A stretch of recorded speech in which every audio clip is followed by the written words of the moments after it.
Assalamualaikum warahmatullahi wabarakatuh. Perkenalkan, kami dari kelompok 3 kelas A 2017. Pada kesempatan kali ini kami akan mempresentasikan hasil diskusi kami mengenai kontrol kualitas sediaan radiofarmaka 153 Samarium EDTMP. Kontrol kualitas sediaan merupakan bagian dari cara pembuatan radiofarmaka yang baik. Hal ini mutlak untuk dilakukan dengan tujuan memberikan jaminan keamanan produk kepada konsumen. Di dalam jurnal ini membahas mengenai kontrol kualitas yang dilakukan pada sediaan radiofarmaka 153 Samarium etilendiamin tetrametil fosfat atau 153 Samarium EDTMP. Uji kontrol kualitas yang biasanya dilakukan dapat meliputi pemeriksaan visualitas, pemeriksaan pH, penentuan konsentrasi radioaktif, pemeriksaan kemurnian radionuklida, pemeriksaan kemurnian radiokimia, pemeriksaan sterilitas, dan pemeriksaan apirogenitas. Contoh pertama dari kontrol kualitas yang biasanya dilakukan adalah pemeriksaan visual. Pemeriksaan visual pada umumnya meliputi kejernihan dan ada tidaknya partikel asing pada sediaan. Pemeriksaan visual ini dapat dilakukan dengan bantuan kaca pembesar, lampu, dan latar belakang berwarna hitam atau putih. Latar belakang hitam digunakan untuk mengamati partikel yang tidak berwarna dan latar belakang putih digunakan untuk mengamati partikel yang berwarna gelap. Khusus untuk radiofarmaka yang penggunaannya melalui injeksi, pemeriksaan visual ini penting untuk memastikan produk radiofarmaka tidak terdapat pengotor-pengotor berbentuk partikel atau koloid yang berasal dari alat dan bahan yang digunakan, yang dapat membahayakan kesehatan pasien. Contoh dari kontrol kualitas yang kedua adalah pengujian pH. Uji pH dapat dilakukan dengan menggunakan kertas pH universal, kertas lakmus, dan pH meter. Pengujian pH harus dilakukan karena pH yang tidak sesuai dapat berefek negatif terhadap tubuh dan dapat mempengaruhi stabilitas produk. Penentuan konsentrasi radioaktif. Tujuannya adalah untuk mengetahui konsentrasi radioaktif dari produk, sehingga dapat memenuhi keinginan dari konsumen. Dan alat yang digunakan adalah GIC atau Gamma Ionization Chamber. Detektor GIC menggunakan prinsip pembentukan ion dan produksi elektron untuk menghasilkan arus listrik. Elektron yang terlepas dari kulit atom akibat tumbukan dengan zarah radioaktif ditarik oleh gaya induksi listrik anoda yang bertegangan tinggi. Secara sederhana, kamar ionisasi terdiri dari dua plat atau silinder elektroda, yang diantaranya terdapat gas isian. Sinar gamma di dalam ruangan gas akan mengionisasi gas isian. ADM medan listrik akan memberikan tenaga pemisah dan penggerak terhadap ion positif dan elektron untuk bergerak menuju katoda dan anoda. Jumlah elektron yang dihasilkan di anoda atau arus listrik yang timbul akan sebanding dengan harga tegangan yang diberikan antara anoda dan katoda. Untuk cara pengujiannya yaitu yang pertama, sebanyak 50 mikroliter cuplikan 153 SMEDTMP dimasukkan ke dalam vial dan aktivitasnya diukur menggunakan GIC. Untuk pengukurannya dilakukan sebanyak 3 kali. Hasil pengukuran dari 13 batch 153 SMEDTMP adalah konsentrasi yang didapatkan selalu lebih besar dari 50,64 milicurie per mililiter. Pemeriksaan kemurnian radionuklida. Tujuannya untuk mengetahui pengotor radionuklida yang mungkin terdapat dalam sediaan. Pengotornya dapat berupa radionuklida yang terbentuk pada saat iradiasi. Alat yang digunakan adalah high purity germanium.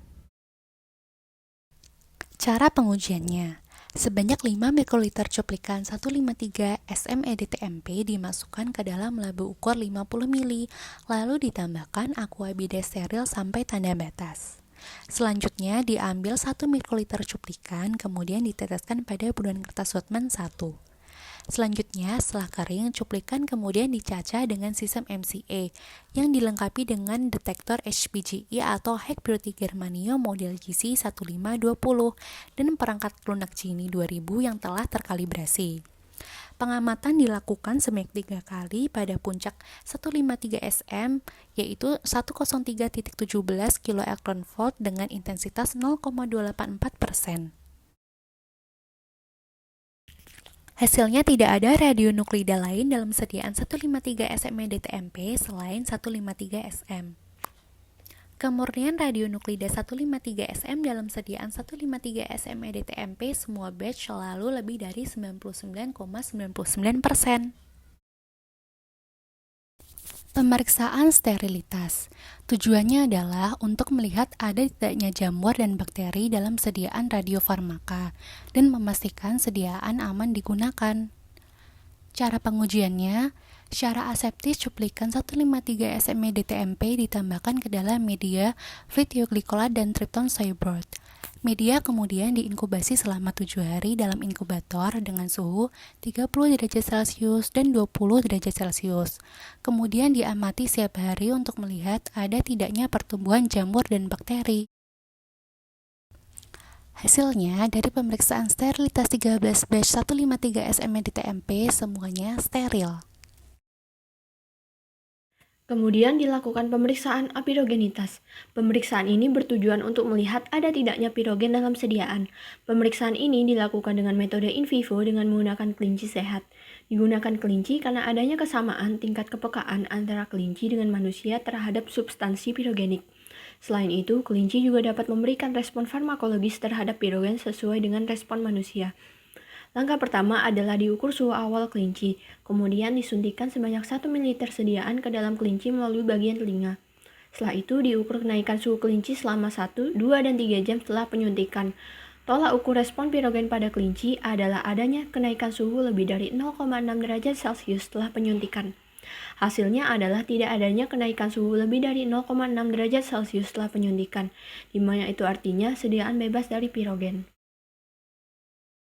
Lalu dilakukan pemeriksaan kemurnian radiokimia. Pemeriksaan ini bertujuan untuk melihat kemurnian radiokimia samarium EDTMP dalam sediaan.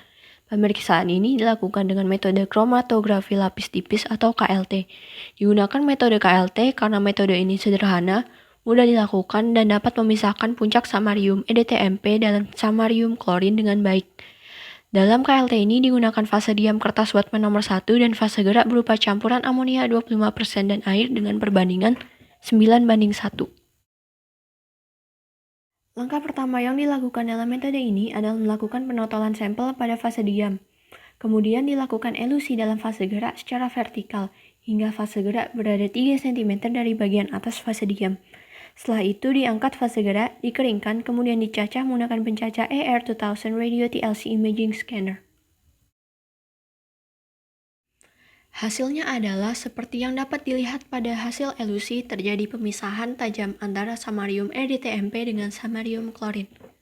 Hal ini karena samarium EDTMP merupakan kompleks polar yang dapat bermigrasi dengan baik dalam fase gerak amonia. Sementara samarium klorin membentuk endapan yang tidak dapat bermigrasi dalam amonia. Dalam uji ini didapatkan kemurnian radiokimia sebesar 99,91%. Artinya, hampir semua samarium bereaksi dengan EDTMP pada awal pembentukan, sehingga dihasilkan samarium EDTMP murni. Terakhir, dilakukan pencitraan dengan gamma kamera. Pencitraan ini dilakukan untuk melihat apakah sediaan samarium EDTMP dapat mencapai target yaitu tulang atau tidak. Uji ini dilakukan secara in vivo menggunakan tikus. Langkah pertama adalah diinjeksikan sediaan ke dalam tikus, kemudian dibiarkan selama 24 jam. Setelah itu tikus dibius dan dilakukan pencitraan menggunakan gamma kamera. Hasilnya adalah senyawa berhasil ditangkap dengan baik oleh target yaitu tulang punggung dan tulang paha. Dapat dilihat dari adanya perbedaan intensitas pada hasil pencitraan gamma kamera di mana intensitas pada tulang punggung dan tulang paha lebih tinggi dari yang lainnya. Dari hasil pengujian yang sudah dilakukan, memperlihatkan bahwa semua batch dari sediaan 153 samarium EDTMP sudah memenuhi persyaratan. Hal tersebut ditunjukkan dengan larutan yang jernih, bebas dari partikel dan koloid, memiliki pH rata-rata 7,5, konsentrasi radioaktif lebih dari 50 mCu per mililiter, kemudian kemurnian radionuklida lebih dari 99,9%, kemurnian radiokimia lebih dari 99,54%, serta sediaan yang steril dan bebas dari pirogen. Berikut adalah referensi yang kami gunakan. Sekian dari kelompok kami. Terima kasih atas perhatiannya. Kurang lebihnya mohon maaf. Wassalamualaikum warahmatullahi wabarakatuh.